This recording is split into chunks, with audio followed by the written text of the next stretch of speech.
If I can have your attention here in the Media Center, we will go ahead and start today's Monster Energy NASCAR Cup Series media availabilities for tomorrow's Overton's 400. And we're joined by Brad Keselowski, driver of the number 2 Alliance Truck Parts Ford for Team Penske. Brad, slow news week for you here.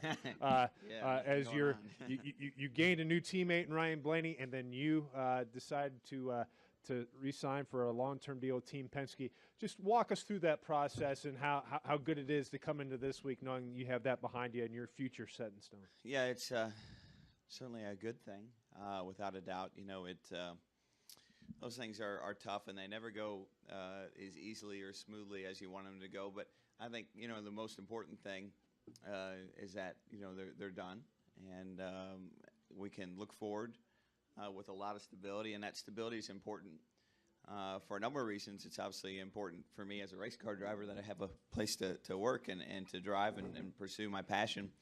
But you know, more than that, there's a place for, you know, the 100 or so people that work specifically on my team, and the 400 or so people that work collectively at Team Penske to, you know, keep going and keep working. So I'm happy for those guys, and then to have the stability as well, you know, with respect to sponsors and all those things, to, you know, continue to showcase them and hopefully be a place to keep the business model working in a way that drives value for them and keeps us on the track in a competitive form. So, you know, those contracts are a big deal. You know, I think sometimes to our fans, they're probably not a big deal, and I understand that. But to the livelihood of the sport and the livelihood of everybody in the room, they certainly are. So it's nice to have those done and to be able to worry about, you know, the true passion point we have, which is the actual racing on the track. Okay, let's open the floor for questions. We'll get a wireless microphone to you. Let's start with Zach and go to Lee, then to Jerry. Zach Sterniola with the Pocono Record. With this 2-day schedule, how, and qualifying being right before the race, how much is that going to affect your qualifying setup as opposed to what you would normally run here, and how much does it change your weekend routine? You know, it's a good question, Zach. I think that me personally, I don't think it's going to be a big deal. You know, I haven't done the Xfinity races where they qualify on race mornings and all that. I didn't think it was much of a game changer. It does put a lot on one day, you know, to be able to qualify and then race, and I'm sure there's going to be a load of sponsor commitments in between. But all in all, I think you're gaining a day back on, you know, your Thursdays or Fridays, whatever they might be, that kind of offset those loads. And to me, it's kind of, at this point, net neutral. So I guess we'll see after we get a few of these under our belt how that goes. But I really haven't formed much of an opinion yet because I'd like to get a few under my belt. But having the experience from the Xfinity side, I didn't think it was a big deal. But, you know, Cup is always a little different, and I'm sure there will be some things that pop up that didn't pop up over there, and for good or bad. We'll go Lee, Jerry, then Bob. LeeSpencerMotorsport.com. I take it there was never really any question of you leaving Team Penske. Would that be correct? You know, I didn't have any intent. You know, the whole time I wanted to get a deal done there. I never personally reached out to anyone else. You know, I think there might have been some opportunities elsewhere, but I'm a big believer that Roger gave me a great opportunity, you know, 7 or 8 years ago, and I wanted to see that continue to play out. You know, I kind of wanted to water my own grass, and I felt like I had that opportunity. It's just a matter of working out all the pieces of the puzzle to do so. And it also kind of seems like every year on these deals that if they're not done by February, you know, 12 months ahead of time, everybody starts to panic. And, you know, so when you get a deal done in July, everybody kind of looks at you and says, what took so long? And in some respects, you're thinking, yeah, I wish it got done sooner. And then other respects, you kind of go, well, time out. I still have 6 more months to where it really mattered. So, you know, I can kind of see both sides of that. But at the end of the day, you know, to kind of summarize, Lee, I feel like I have a great group. We've won races, usually multiple races every season I've been a part of the 2-car. and I think we're going to have that opportunity for years to come. And as a driver, I think that's a good thing to have. And was there any element in your contract or your negotiations to help you secure up funding and support for the truck teams, which from what I understand from talking to people close to you, has become increasingly important in your life? Yeah, it is something that's important to me, and I think I had to be careful to not let the tail wag the dog.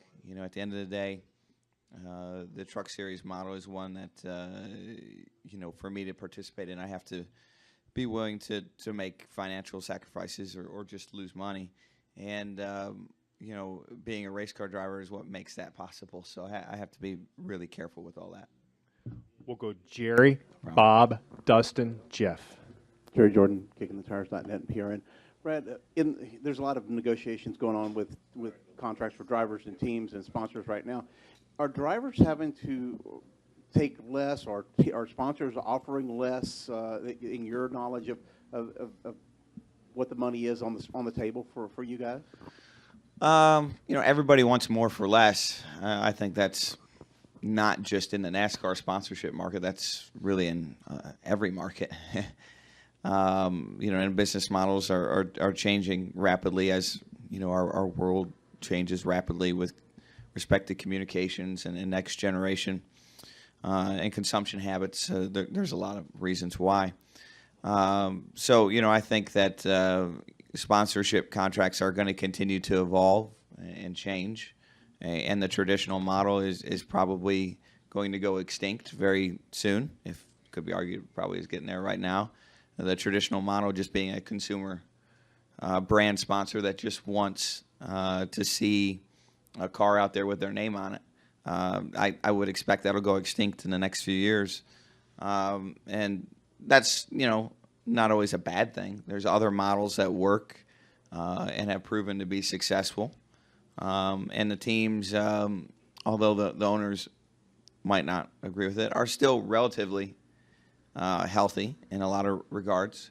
I guess time will tell what the true model is 10 years from now. And I don't think anybody really knows, but I don't think we have it as bad as maybe sometimes we like to say we do.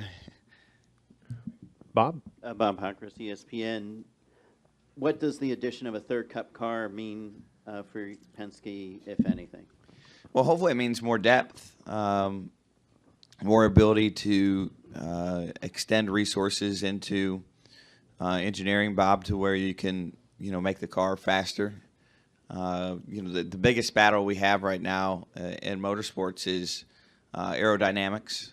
The teams keep pushing aerodynamics further and further, and in order to improve that, it's just really the amount of time and energy you can spend on it. So the more people you have, the more revenue you have, the more you can work in those areas with engineering tools or experiments to get better. So, there's a lot of hope with respect to that. But it's not just in aerodynamics. That also carries over to the engine side with Roush Yates engines and a number of other categories of depth, whether it be pit crew or shop mechanics and fabricators and beyond. So, assuming that it's pulled off and executed in the right way at those levels, it should be a gain for everyone within Team Penske. Dustin, Jeff, then Dan. Dustin Long, NBC Sports. How much do you lament the loss of 5 playoff points from last weekend with how close you were? And well, not just there. And how do you foresee those playoff points impacting things?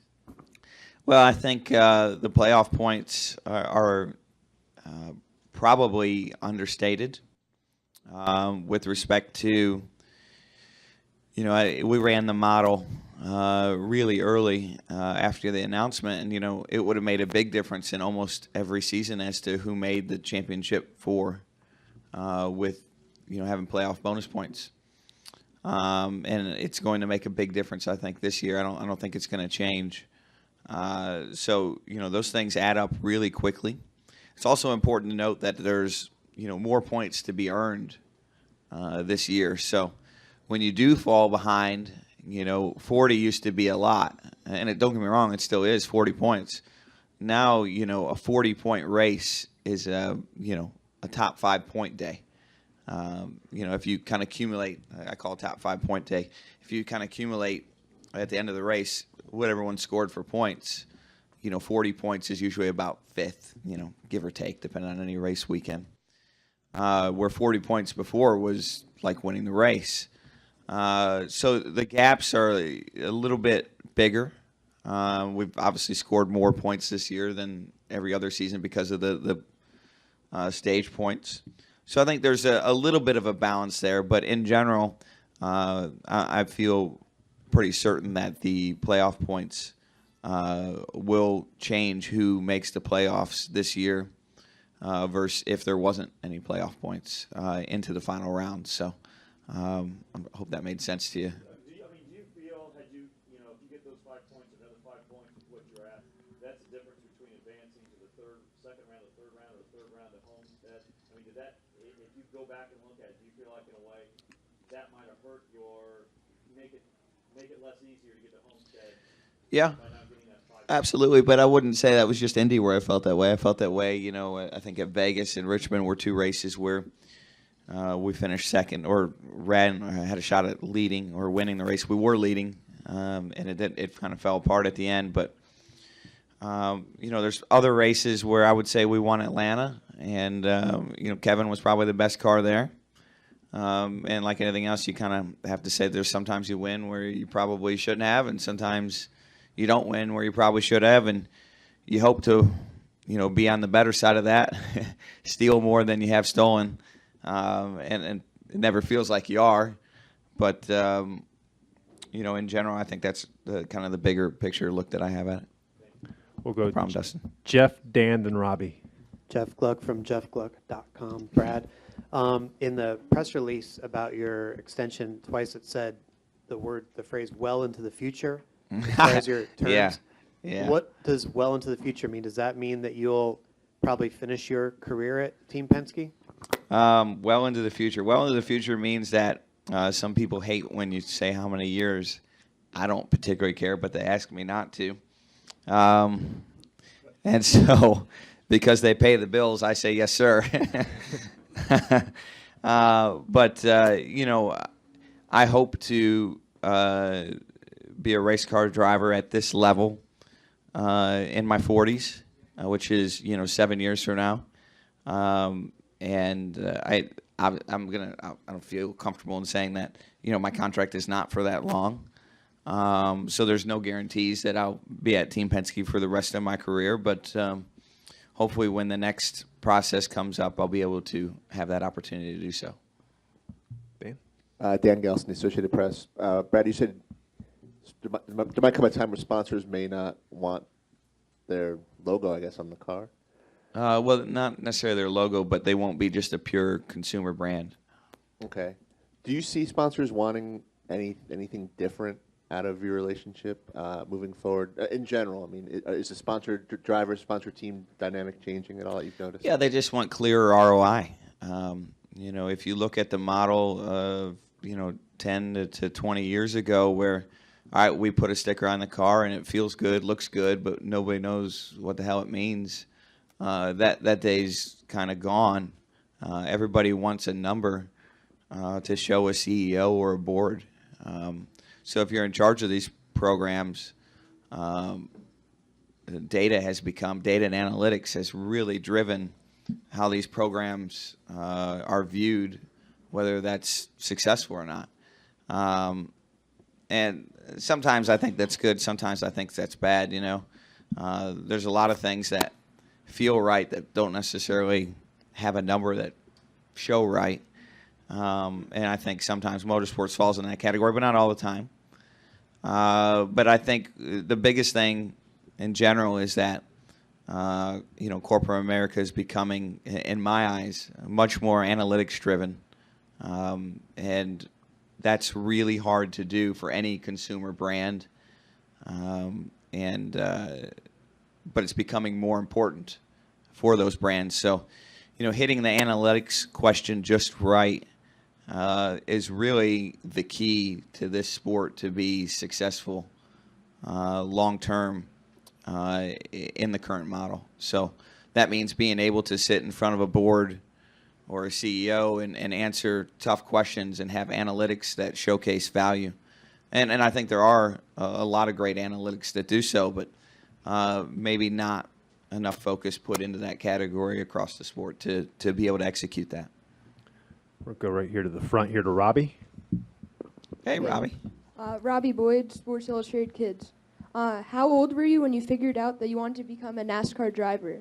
How old was I? I get this question quite a bit. And every time I get it, I have a memory lapse because I don't remember there ever being a time where I didn't want to be a race car driver. I remember moments where it meant more to me. Like, I'll never forget the first time I rode in my dad in a race car. He let me drive it up in the trailer. I remember thinking how cool that was. But I don't ever remember like a aha moment, this is what I want to do, because I don't remember ever not wanting to do it. So I would say since the earliest days I can remember, which isn't very good. I don't remember anything before 6, so I don't know what that means, but maybe I've hit too many walls. But that's my answer. I hope that's a good answer, Robbie. Thank you. No problem. Well, Brad, thanks for taking the time to join us today. Good luck Great. this weekend. I was the warm-up act for Dale Jr.? You are. Yeah. All right. Yeah. That's good. Hope nobody wasted their good questions.